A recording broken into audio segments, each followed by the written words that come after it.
اسی سال اسلام کے تصور ریاست اور اس کے سیاسی نظام سے متعلق مولانا مودودی کی مختلف تحریریں اسلامی ریاست کے عنوان سے شائع ہوئیں۔ ایران کے نامور عالم دین آیت اللہ محمد علی تسخیری اپنے ایک مضمون میں لکھتے ہیں، امام مودودی کی کتاب اسلامی ریاست کو اگر مسلم دنیا میں جدید اور ہمگیر بیداری کا سرچشمہ قرار دیا جائے تو ذرہ برابر مبالغہ نہ ہوگا۔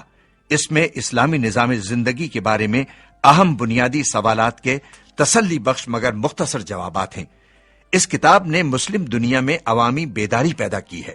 سید مودودی کی اسی کتاب سے امام خمینی متاثر ہوئے اور انہوں نے گویا اس کتاب میں اپنا نظریہ ولایت الفقیہ شامل کر دیا، جس کا خصوصاً ایران اور عراق کے تمام حصوں کے مسلم عوام پر زبردست اثر پڑا۔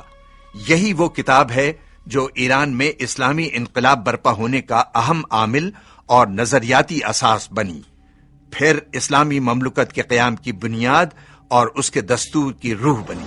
نومبر 1963 میں مولانا مودودی کی رہنمائی میں جماعت اسلامی نے دستور میں ترامیم کے لیے ملک گیر تحریک چلائی۔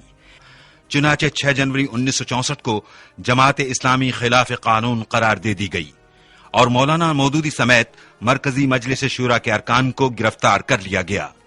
یہ مولانا کی تیسری گرفتاری تھی۔ ملک میں نئے انتخابات کا اعلان ہو چکا تھا۔ حزب اختلاف کی تمام بڑی جماعتوں نے صدر کے عہدے کے لیے ایوب خان کے مقابل مادر ملت محترمہ فاطمہ جناح کو نامزد کر دیا تھا۔ مادر ملت محترمہ فاطمہ جناح کی انتخابی مہم میں جماعت اسلامی کلیدی کردار ادا کرتی ہے۔ مولانا مودودی پیرانہ سالی کے باوجود ملک گیر دورے کر کے رائے عامہ ہموار کرتے ہیں۔ 2 جنوری 1965 کو صدارتی انتخابات ہوئے۔ وقت کے آمروں نے شمع جمہوریت کی کرنیں روشن نہ ہونے دی۔ ستمبر 1965 میں پاک بھارت جنگ ہوتی ہے۔ مولانا مودودی اور حزب اختلاف کے دیگر رہنما خود ایوان صدر جا کر حکومت کو اپنے بھرپور تعاون کا یقین دلاتے ہیں۔ حاکمان وقت نے گزشتہ 17 برس سے مولانا مودودی پر ریڈیو پاکستان کے بند دروازے مجبوراً کھول دیے۔ آپ نے ریڈیو پاکستان لاہور میں 5 تقاریر ریکارڈ کرائیں اور عوام کو جہاد کی اہمیت اور ان کے فرائض سے آگاہ کیا۔ خلافت و ملوکیت مولانا مودودی کی زندگی کے آخری دور کی ایک بہت اہم کتاب ہے۔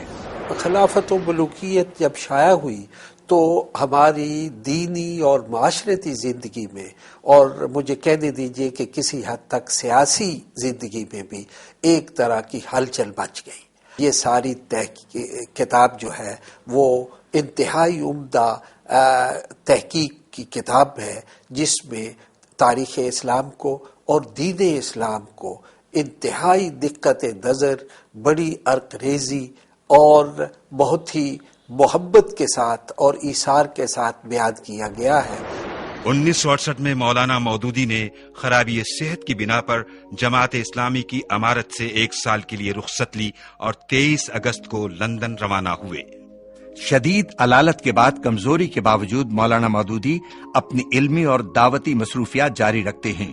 29 دسمبر کو آپ وطن واپس پہنچتے ہیں۔ اس دوران ملک میں آمریت کے خلاف فیصلہ کن جد و جہد شروع ہو چکی تھی۔ پورے ملک میں جلسے، جلوس اور ہڑتالیں روزمرہ کا معمول تھیں۔ 10 مارچ 1969 کو راولپنڈی میں صدر ایوب خان اور حزب اختلاف کے درمیان مذاکرات شروع ہوتے ہیں۔ ان میں مولانا مودودی بھی شامل ہیں۔ 25 مارچ 1969 کو ایوب خان بالآخر صدارت سے مستعفی ہو جاتے ہیں۔ ستمبر 1969 میں آپ مراکش کے دارالحکومت رباط میں منعقدہ OIC کے تاسیسی اجلاس میں بطور مبصر شرکت کرتے ہیں۔ مولانا مودودی اسلامی قوتوں کو مجتمع کرنے کے لیے 31 مئی 1970 کو پورے ملک میں یوم شوکت اسلام منانے کا اعلان کرتے ہیں۔ ملک کے طول و عرض میں وہ دن بڑے جوش و خروش سے منایا جاتا ہے۔ 7 دسمبر 1970 کو ملک کی تاریخ میں پہلے عام انتخابات ہوئے۔